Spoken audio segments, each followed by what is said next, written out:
What up, Facebook family? Aloha from beautiful Hawaii. Just over here at our big Kaneohe project we got going down.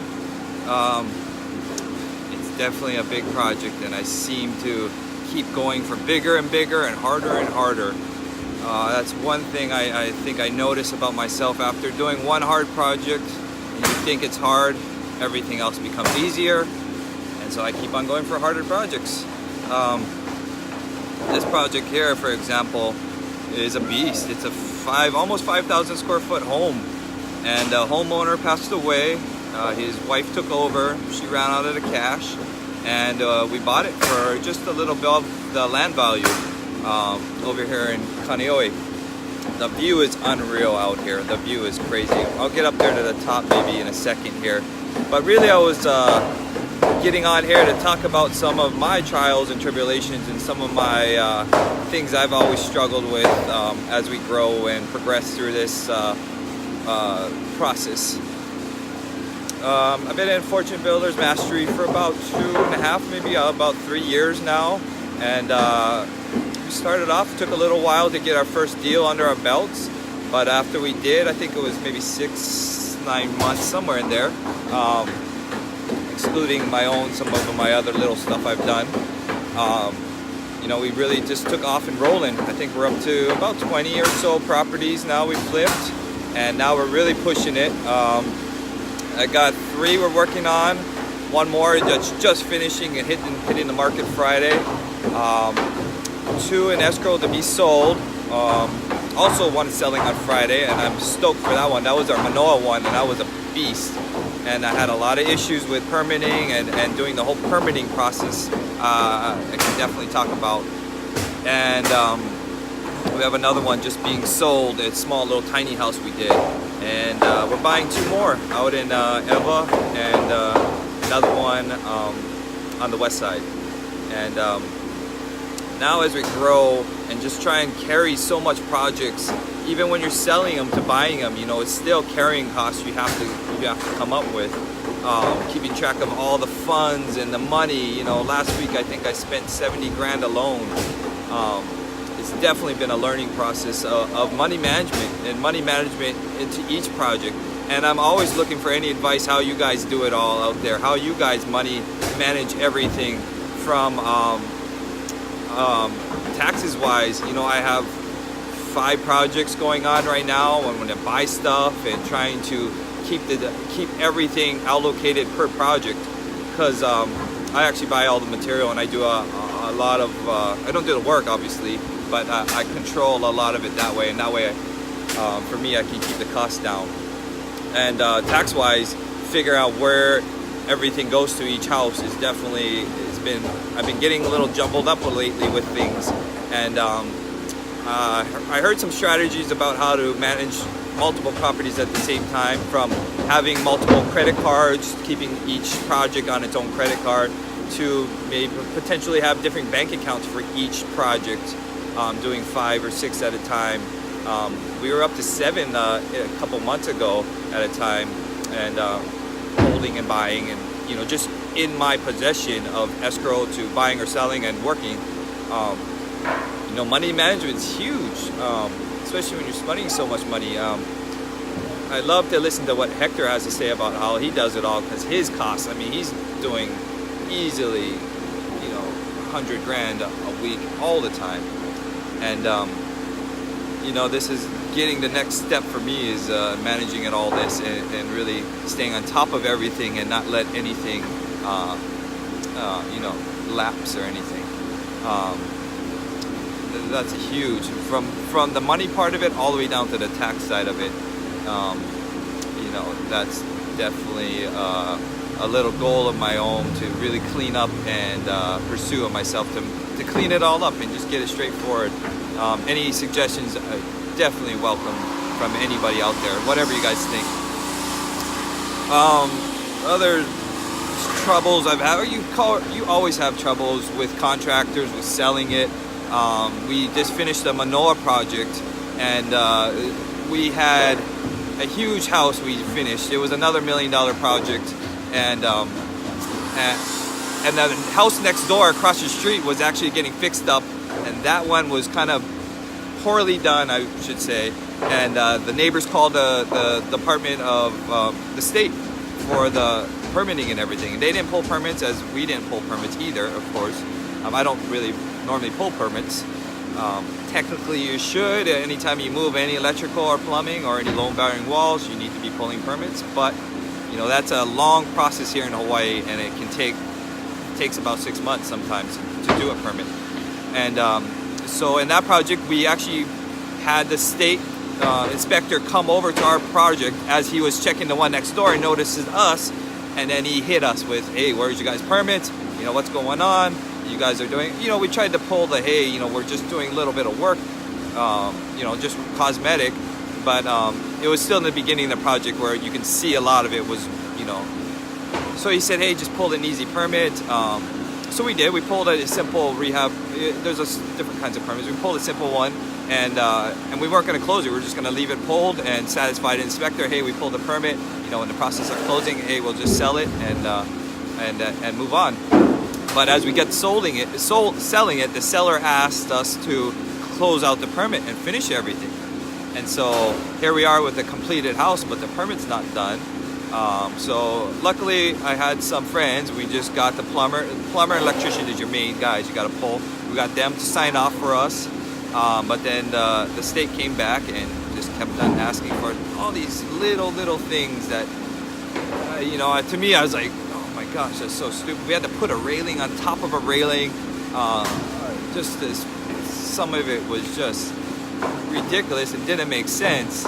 But you know, when you're at the end of projects, I'm sure everyone knows, you're just like, whatever, just do it, get it done, because it's sold. It was sold. I mean, we had close to our asking, we had everything underway, but we had to keep extending and extending to satisfy the permits and fix whatever they wanted. You know, the state, you have to follow. So yeah, permit processes, and now I'm doing a huge permit process with this one. This was another beast in figuring out permits, because I'm taking over somebody's plans and I'm taking over somebody's property, and as well as their electricians and plumbings who I had to cancel and redo. And you know, permits, ugh. I don't know in your guys' state, but Hawaii is and even the state inspector apologizes for how slow and how bad the process is here. So you know, I don't want to say permitting is something to avoid. You kind of have to do it, but you know, tread lightly. You know, do what you can. If you can't, I don't know.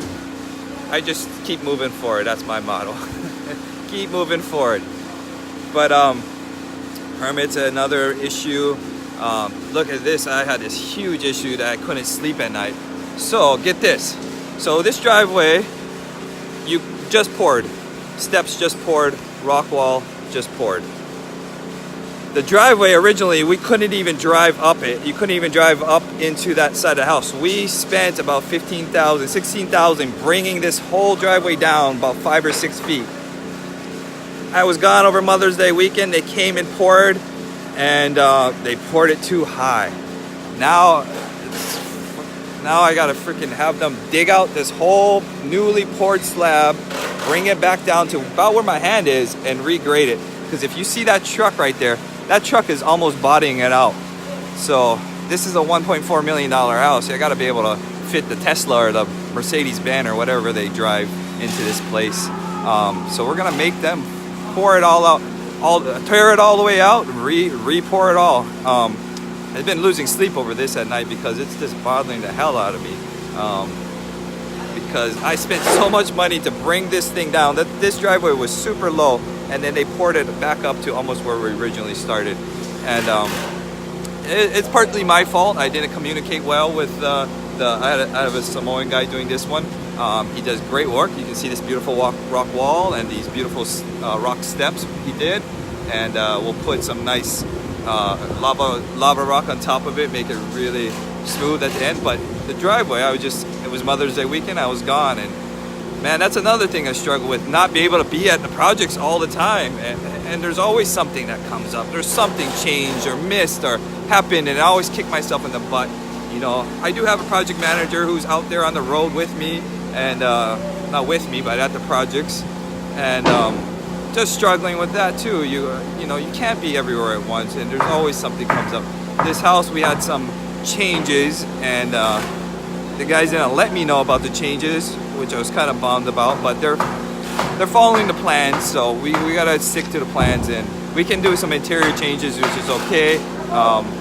But this house is actually kind of overkill. The guy who built it was doing it himself and did a lot of overkill, which is awesome for us because now we have a great starting point. Actually, no one wants to buy this house because of the driveway. We have Blue Rock in Hawaii, and that's why I spent so much money bringing this driveway down, so much time and work, is we have Blue Rock, and no one wants to mess with that stuff. It's super hard. It breaks bits on excavators and stuff like that. We had to bring in a third bigger excavator every time, bigger and bigger, just to break this driveway down, and that was a lot of money to bring it down. That's why no one wanted the house to start on it, because the driveway was so bad. So we can give it a quick tour.